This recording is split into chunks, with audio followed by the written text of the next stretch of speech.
você pode vir aqui. Eu falei, cara, será que eu fiz alguma coisa? Eu falei alguma coisa que não devia? E eu fui. Nervosa. Mas eu fui um pouco nervosa. E eu...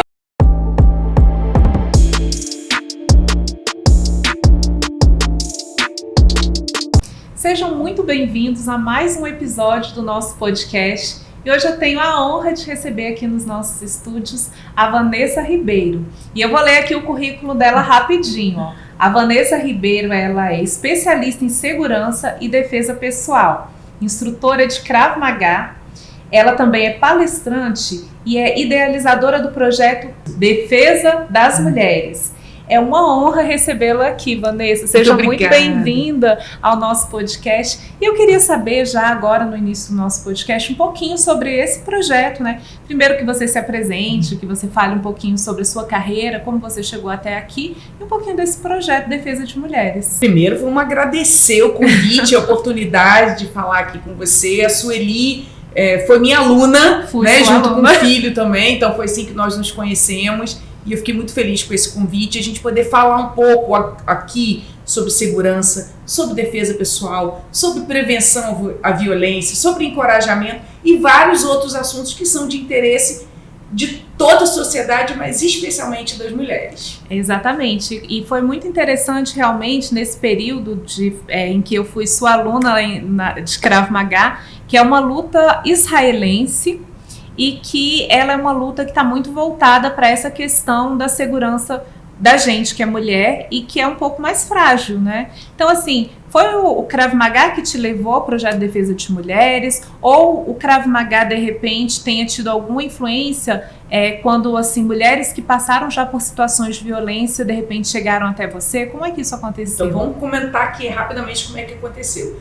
Em 2001, eu cheguei em Brasília com a missão e objetivo de trazer o Krav Maga para o centro-oeste do Brasil. Uhum. Eu treinei no Rio de Janeiro, primeiro em Niterói com meu irmão, Robson Ribeiro, que é hoje o instrutor-chefe em Niterói, depois no Rio de Janeiro com o Mestre Kobe. Uhum. E o Mestre Kobe é o israelense, o introdutor do Krav Maga na América Latina e o presidente da Federação Sul-Americana de Krav Maga. Sim. Então eu treinei com a pessoa mais importante, talvez, do Krav Maga no mundo, tirando o IME, que é o criador do Krav Maga. Uhum. E o mestre Kobe me deu essa missão de trazer o Krav Maga para o Distrito Federal, né, para Brasília, e eu cheguei aqui, comecei a ensinar o Krav Maga, foi uma missão que foi cumprida com sucesso, mas a vida, os caminhos, o universo, aí você pode falar o nome que você achar interessante, foram me levando ao enfrentamento à violência contra a mulher.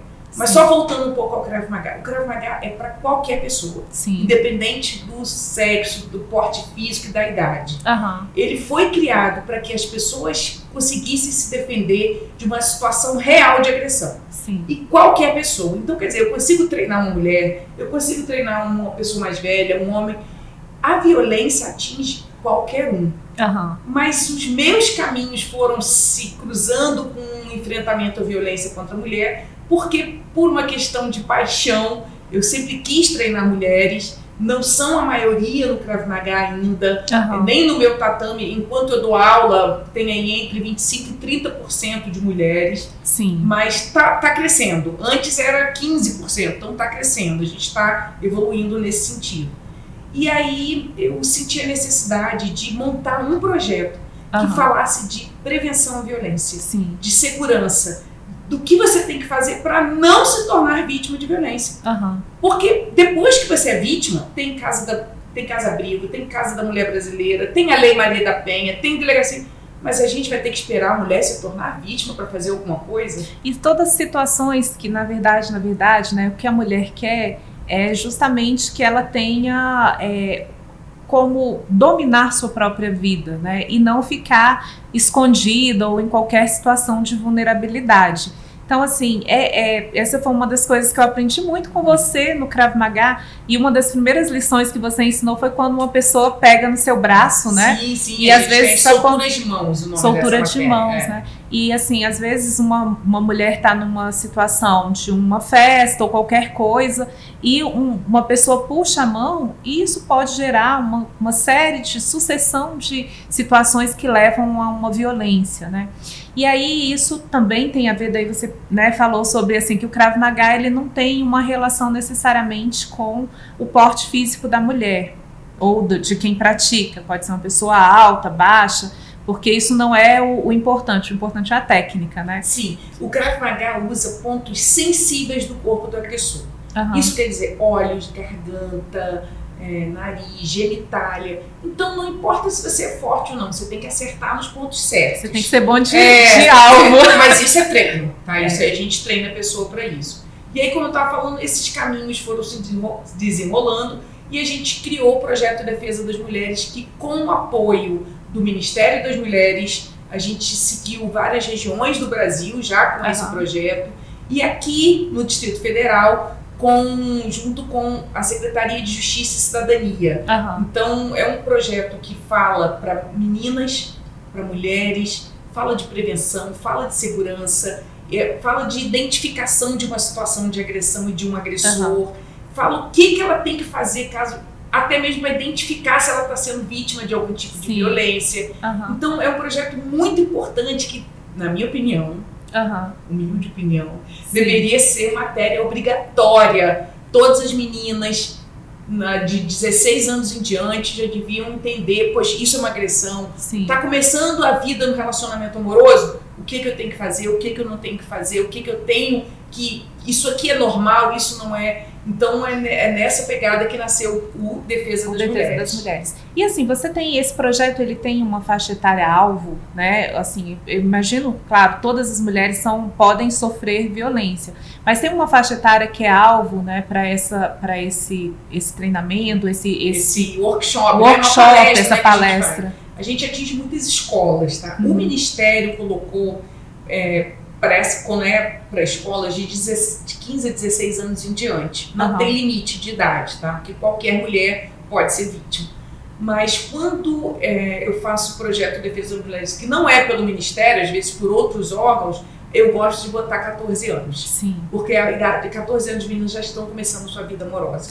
E é interessante também, né, porque também isso acaba mudando um pouco a consciência da mulher com relação ao seu papel e ao seu posicionamento quanto ao seu corpo, aos seus limites também, né, porque eu acredito até que a gente está vivendo por uma série de reflexões com as redes sociais, né, com relação ao nosso posicionamento enquanto mulher. E é muito agressivo a gente, dentro do nosso corpo, muitas vezes, termos a nossa permissividade agredida por homens. Então, assim, como que você chegou, né, assim, você passou por alguma situação ou vivenciou com alguém alguma situação que te sensibilizou para essa causa? Sueli, não existe mulheres no mundo. Eu posso falar do mundo, tá? Porque o Brasil ocupa, dependendo do índice, 4º ou 5º lugar em número de violência. Mas no mundo, dificilmente você vai achar uma mulher que em algum momento da vida não sentiu medo.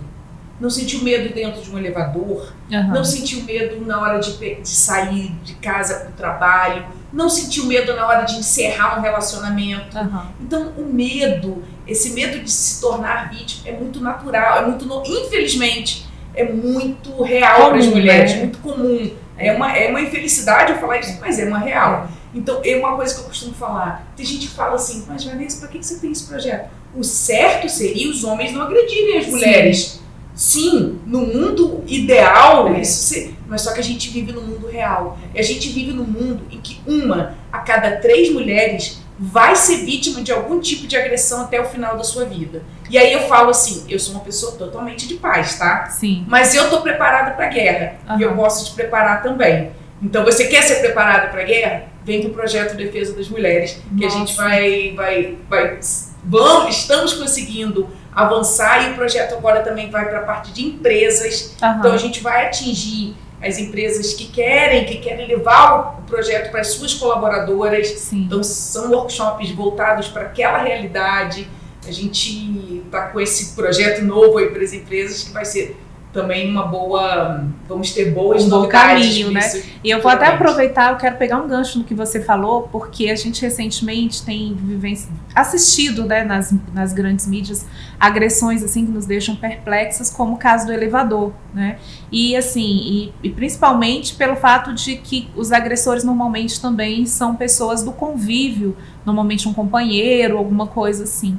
Então, assim, quando uma pessoa está dentro de um elevador, que é um ambiente totalmente confinado, e mesmo que seja um período curto, né, de uma viagem de elevador, é possível, inclusive, chegar a óbito quando um agressor faz o que aconteceu, a gente viu, né, nas redes, daquela situação da moça que foi agredida com mais de 60 golpes por um homem. É possível se livrar de uma situação como essa? Um homem tão grande, provavelmente atleta, né, pelo porte, pelo treinamento dele. Como é possível passar por essa situação, Vanessa? Aí é possível em dois momentos que a gente vai tratar sobre esse assunto. Primeiro, ele já tinha sido agressivo com ela em outras oportunidades. Inclusive, teve uma vez que ele quebrou o celular dela. Quebrar um bem, isso é uma violência patrimonial. Então, essa mulher já estava sofrendo violência. Algumas vezes ele também já ameaçou, falou que se ela terminasse ele faria isso. Enfim, isso, ameaça também é uma violência psicológica. Então as mulheres têm que entender que a violência ela começa com pequenas e depois vai crescendo, até chegar na violência física e de repente até no feminicídio. Sim. Então quando a mulher entende isso, ela não teve a chance de ser treinada, ela é vítima, não tem culpa de absolutamente nada. A gente está falando que o que poderia ter sido feito se ela tivesse orientação para isso, tá? É importante a gente falar para não falar, poxa, agora você está querendo botar a culpa na mulher, né? Não tem culpa de nada, assim, né? Você apenas falou, e eu acho que ficou bem claro, né, que se você estiver bem orientada e compreender que aqueles sinais são sinais graves, você eventualmente você consegue dar um encaminhamento para o relacionamento, tentando antes que as coisas piorem. A parte preventiva que ela não fez, porque não sabia, mas entender que as mulheres têm que fazer isso. Peraí, se ele já me ameaçou, se ele tacou o celular na parede, se ele já foi agressivo comigo, isso aqui só vai crescer. Então, por mais que doa, por mais que seja difícil, corta esse ciclo. Tira esse vínculo, desfaz esse vínculo, porque esse relacionamento não é para você. Sai. Então, seria a parte preventiva. E agora, dentro de ambiente confinado, existem pontos sensíveis, que eu já falei aqui, que poderiam ser acertados para que ela se defendesse daquela situação. Ela estava com o pé, poderia acertar o pé no joelho, na genitália. Ela teria alguns segundos para sair daquela situação. É mais difícil, porque o ambiente confinado realmente... Lembra que ela não tem como sair dali correndo, né? Não é dentro de um prédio, mas não no elevador, seria mais fácil. Teria como sair sim usando esses pontos sensíveis e parte do corpo dela como o cotovelo, como a mão, para poder se livrar. Mas solução tem, né? E assim, e também a proteção, de repente, de partes mais sensíveis, né? Porque o ataque dele foi diretamente no rosto, né? É muito comum ataques de homens para mulheres serem no rosto, nos seios, na região genital, mesmo mostrando a perversidade dessa violência. Isso é importante a gente falar. Eu falo de segurança no âmbito geral, que pode ser a violência urbana ou a violência doméstica. Mas quando se trata de violência doméstica, existe uma perversidade, que o agressor é alguém que você ama. Sim. É alguém que você quer que você quer estar junto, que dê certo, que você tenta, que você às vezes anula a sua vida para que dê certo aquele relacionamento. E aí entra a parte emocional, que a gente vai falar também sobre isso, que é importante que se tenha um treinamento técnico, mas também emocional, para que você entenda e consiga sair de uma situação dessa o mais rápido possível.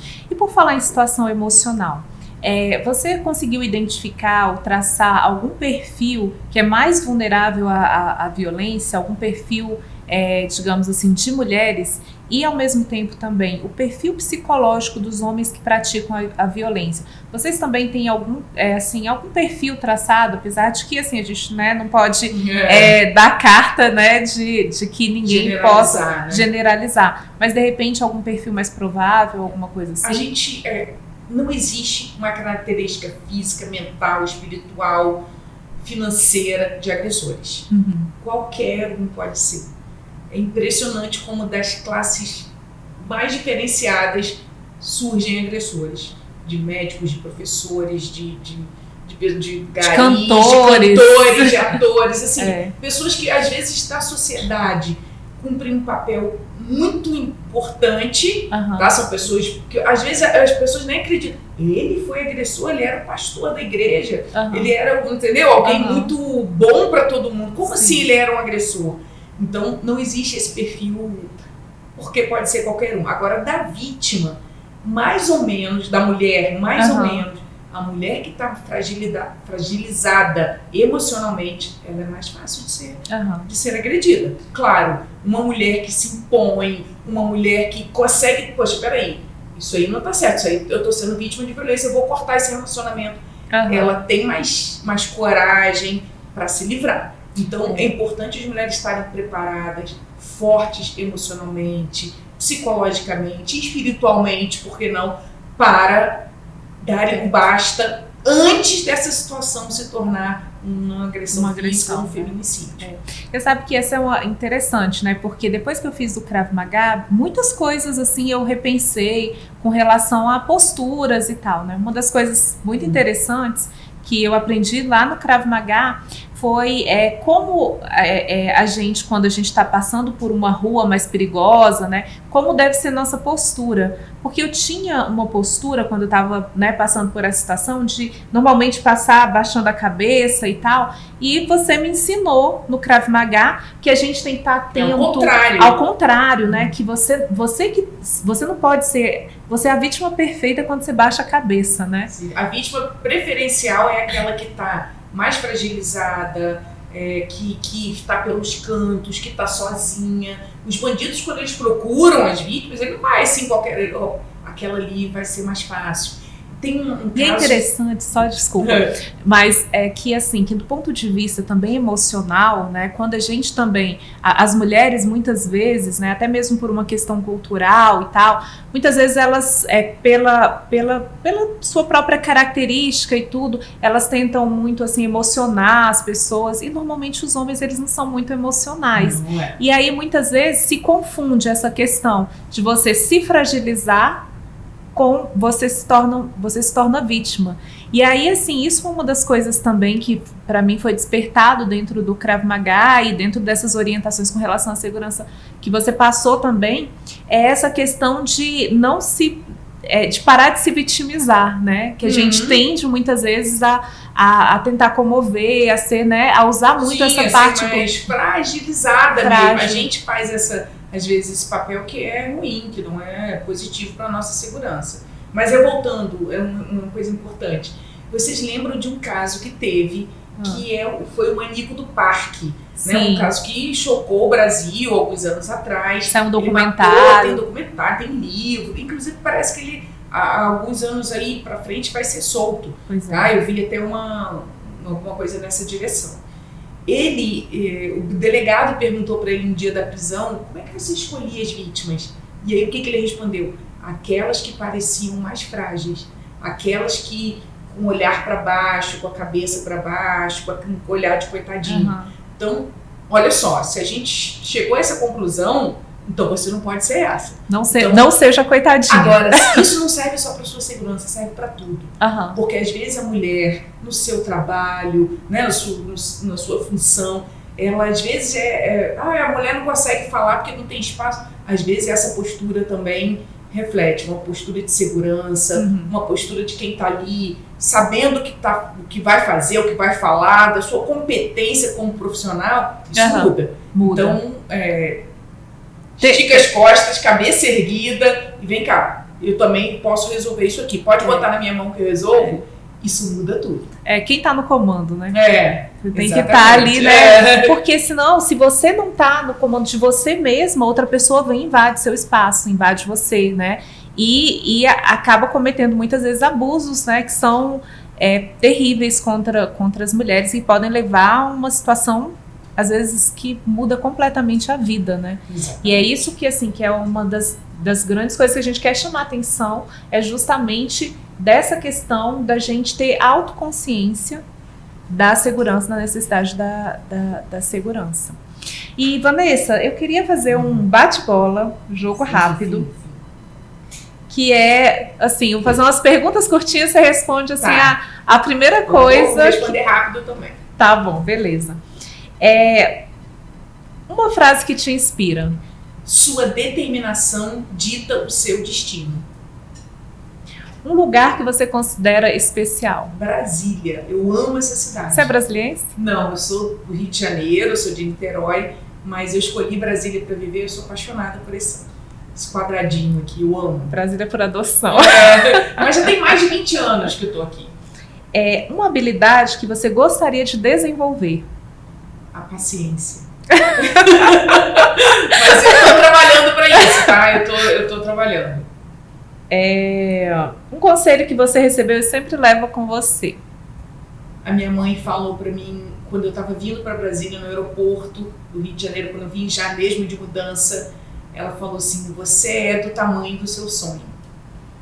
E isso eu nunca esqueci. Eita, você é grande, então. Aí eu falei, eu vou sonhar, assim, atingir muitas pessoas, e isso tá se concretizando, então... E essa é a próxima. Qual é o sonho que você ainda deseja realizar? Deixar um legado de segurança e de prevenção à violência para meninas e mulheres. Uhum. Eu tô lutando, assim, contra... que é muito difícil, projetos de governo, entrar em empresas. Olha, só quem está vivendo isso sabe das dificuldades que a gente segue.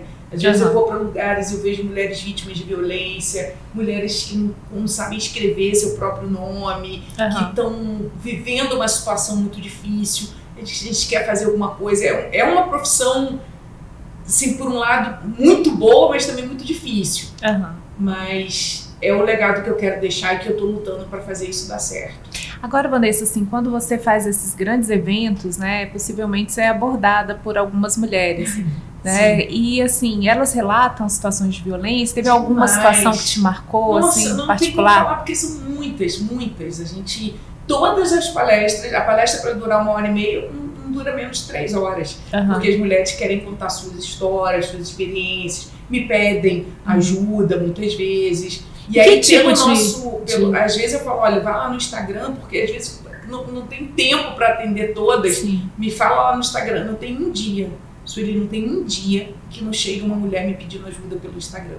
De questão emocional, eu tô no relacionamento, eu tô vivendo, nem só relacionamento abusivo, não, às vezes tô passando por dificuldades emocionais, então eu ajudo no que é possível, e também eu estou passando situação de violência onde eu procuro ajuda, ou na minha profissão, eu não estou no caminho que eu gostaria, o que eu faço para mudar? Então tem muita procura. Sim, e me fala um pouquinho da estrutura desse seu projeto, como é que você chega assim e você faz esse trabalho, qual o material que você deixa, como que esse projeto assim, ele acaba mudando a vida dessas mulheres? O Defesa das Mulheres, ele pode receber emenda parlamentar ou recurso público para ser realizado em escolas públicas e em regiões de vulnerabilidade social. Então a gente chega lá com a equipe, e eu sou autora da cartilha de prevenção à violência contra meninas e mulheres, que é utilizada no Ministério das Mulheres nesse projeto.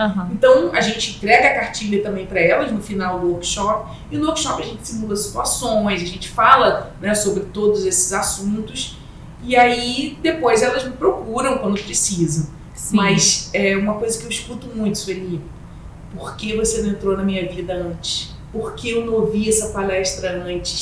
Quando são mulheres mais velhas, e quando são algumas meninas me falam, poxa, agora eu entendi.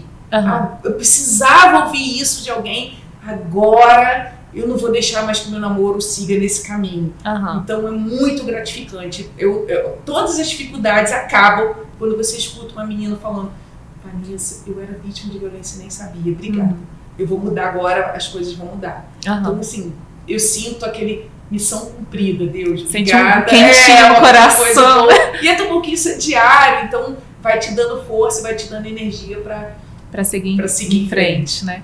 E, Vanessa, além desse projeto, você tem outros projetos também? Sim. A gente está terminando agora o Sol Delas, que é um projeto aqui no Sol Nascente, junto com a Persona, que é um instituto muito sério, que é um curso, olha só que interessante, a gente está aliando autonomia financeira e segurança. Então, nós estamos formando marceneiras para o mercado de trabalho. É o primeiro curso de marcenaria do Ministério das Mulheres, esse também é com apoio do Ministério, então está seguindo esse projeto no Sol Nascente. E a gente tem o Escola Segura, Vida Segura, que vai ser voltada para crianças. Esse vai ser para escolas de 1º ao 9º ano. E aí vai ser o lançamento daí nos próximos dias. Fiquem atentos às redes sociais, que a gente vai passar aí para vocês conhecerem esse projeto muito interessante, que vai falar sobre prevenção, violência, de segurança, mas para as crianças. Aí você falou sobre esse projeto no Sol Nascente, né, e sobre esse trabalho de marcenaria. A vulnerabilidade financeira, ela muitas vezes, ela pode vir a criar um ambiente adequado para uma violência? Totalmente. A mulher, às vezes, ela está naquele relacionamento que ela não tem como sair. Às vezes não tem como sair financeiramente, às vezes não tem como sair emocionalmente. Você fala, porque tem juíza que está passando por isso. Tem uma juíza no Rio de Janeiro que morreu vítima de um feminicídio, por exemplo. Você fala, gente, ela era juíza, será que ela não sabia que ela estava sendo violenta? Ela tinha uma dependência emocional, que pode acontecer também. Mas a dependência financeira é talvez o viés assim, mais gritante que a gente vê de mulheres. Eu não tenho como sair, eu tenho filhos, como é que eu vou sair? Como é que eu vou sustentar meus filhos? Né? Então, a autonomia financeira é um caminho importantíssimo no enfrentamento da violência contra a mulher. Sim. Agora, sim, você falou também que apesar de existir essa questão da dependência financeira, mas a violência, ela atinge a todas as camadas da sociedade, né? E você está seguindo um caminho, assim, de alcançar uma quantidade muito grande de pessoas, né, que é esse caminho do público, mas você também tem essa atuação no privado. Como é que esse projeto seu pode ajudar uma pessoa como essa juíza, por exemplo? Aí, assim, através de empresas ou de órgãos públicos que nos procuram, a gente também tem equipes, né, que vão levando esse pedido para as empresas, e aí a gente chega nas empresas, aí já é diferente. Não é a mesma palestra que a gente está no Sol Nascente, que é uma outra realidade. A gente adapta aquela realidade das mulheres da empresa ou do órgão público. E aí a gente faz um workshop do Projeto de Defesa das Mulheres, mas para as empresas. E tem sido muito sucesso. A gente vai em setembro, agora no final de setembro, para uma semana de palestras em São Paulo, em empresas de São Paulo, levando para eles essa possibilidade de levarem para as suas empresas, para as suas colaboradoras. Olha só que interessante a empresa mostrar o seu comprometimento primeiro pelas pessoas mais próximas, que são as suas colaboradoras. Então é muito, muito bacana que ela fala, Vanessa, eu vou patrocinar para você ir lá numa favela, ótimo. Mas e as suas colaboradoras? E aquelas mulheres que estão todo dia trabalhando com você, que estão te ajudando, estão fazendo a empresa crescer? Então é uma maneira da empresa também investir nas suas colaboradoras. Nossa, e é muito importante, realmente é um assunto muito importante, principalmente, né, para empresas que trabalham com um número grande de mulheres e que são influentes, né? Muitas vezes a empresa investe em tantos programas de treinamento, mas não tem uma capacitação voltada para a segurança das suas mulheres, né? E, inclusive, a segurança das mulheres pode impactar também na frequência no trabalho, né? Sem dúvida, no encorajamento. A gente fala também de encorajamento, de obstáculos que a gente parecem intransponíveis, mas com coragem a gente consegue galgar novos passos, novos caminhos. Então, uma palestra é bem completa.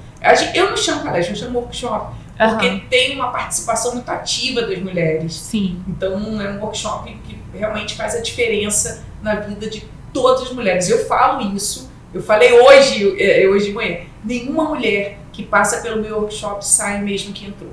Isso eu garanto, eu tenho mais de 20 anos de experiência e posso falar isso assim, com felicidade, tô falando isso com orgulho, né? Não querendo tirar onda, mas com orgulho de que a gente consegue transformar realmente, às vezes, o medo e a vulnerabilidade em coragem. Agora eu quero te fazer uma pergunta pessoal, posso? Pode. Assim, você que é uma mulher que sabe tanto sobre segurança, sobre seu papel como mulher, é uma mulher também que se mostra forte, que sabe se defender, isso intimida aos homens? Como assim, essa postura de mulher em relação aos relacionamentos? Intimida um homem fraco, um garoto, um adolescente, mas um homem de verdade não intimida, eu não tenho dúvida. Com certeza.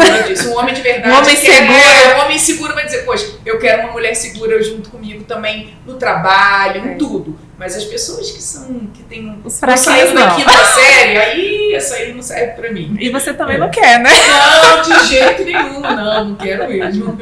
Agora, Vanessa, eu queria saber de você, assim, se você já viveu alguma história, qual é aquela história bacana que você já viveu na sua vida e que você gosta de contar, que é uma história, assim, que é a história que marca a Vanessa? Nossa, tem muitas, mas tem uma que foi, assim, um divisor de águas, eu vou contar rapidamente. No mês das mulheres, eu ministrei vários workshops, e um deles eu ministrei para um grupo de mulheres de um hospital, que eu fui convidada para ir. Cheguei lá 1h30, dei workshop e voltei. Uma semana depois me ligaram do hospital, você pode vir aqui para a gente conversar? Essa mulher com uma voz meio grosseira, você pode vir aqui? Eu falei, caramba, será que eu fiz alguma coisa? Eu falei alguma coisa que não devia?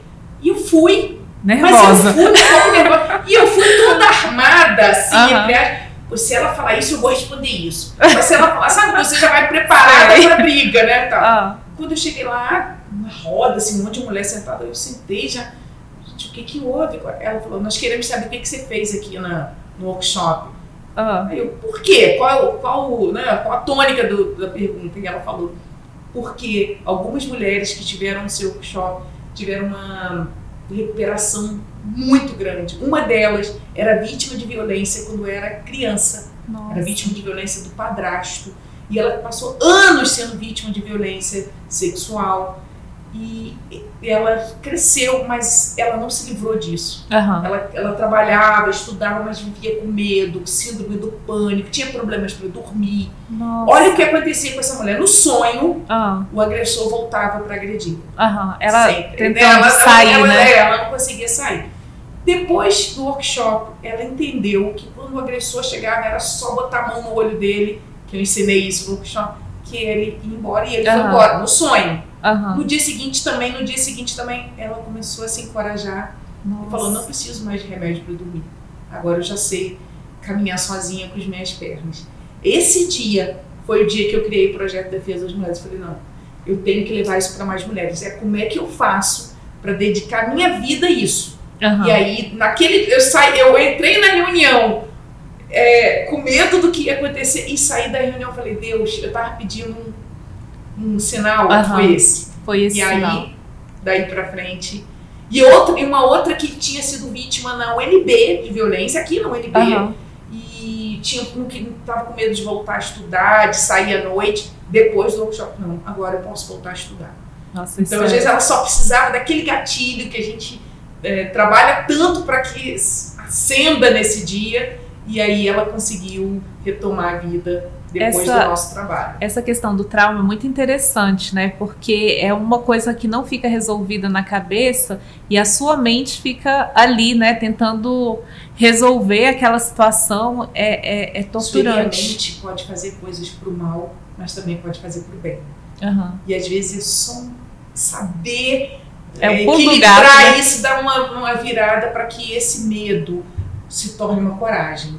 Então a gente trabalha muito isso nesse workshop. Às vezes não é um workshop só de 1h30 que dá para fazer isso. Sim. Algumas mulheres a gente presta mentoria para que ela consiga sair, né? Eu tenho várias alunas aí nessa mentoria e algumas outras mulheres precisam de mais tempo, mas ele é um gatilho importante, isso eu não tenho dúvida. Eu imagino que sim, viu?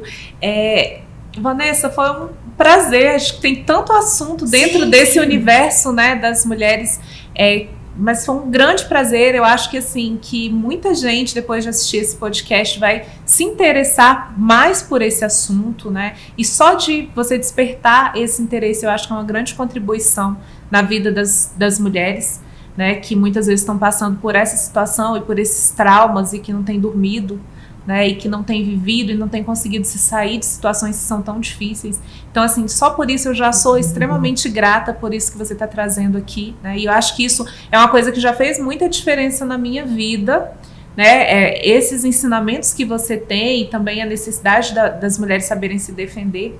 Mas eu queria que você deixasse aqui contatos para as pessoas que querem falar com você ou que querem contratar também a sua empresa, né, para fazer essas palestras e que, de repente, também querem fazer uma mentoria com você e destravar essa parte tão importante da vida. Pelo Instagram, a gente está Vanessa Ribeiro KM, @Vanessa Ribeiro KM. Podem me procurar por lá, que eu sempre atendo. E também pelo telefone da nossa parte comercial, que aí é o 61984023093. E foi um prazer receber aqui no nosso programa a Vanessa Ribeiro. E hoje, gente, no nosso bate-papo, a gente aprendeu muitas coisas sobre a defesa da mulher, a importância dessa defesa da mulher e o tratamento desde a parte psicológica até a parte física, a postura que a mulher deve ter para saber se defender. E a importância que o conhecimento sobre a defesa, ela é relevante, ela é fundamental para tirar as mulheres de uma situação de vulnerabilidade, independentemente da sua classe social. Então, Vanessa, eu queria muito te agradecer. Obrigada pela oportunidade. Você sempre é bem-vinda aqui, você sabe disso. Iremos em breve para mais assuntos. Obrigada.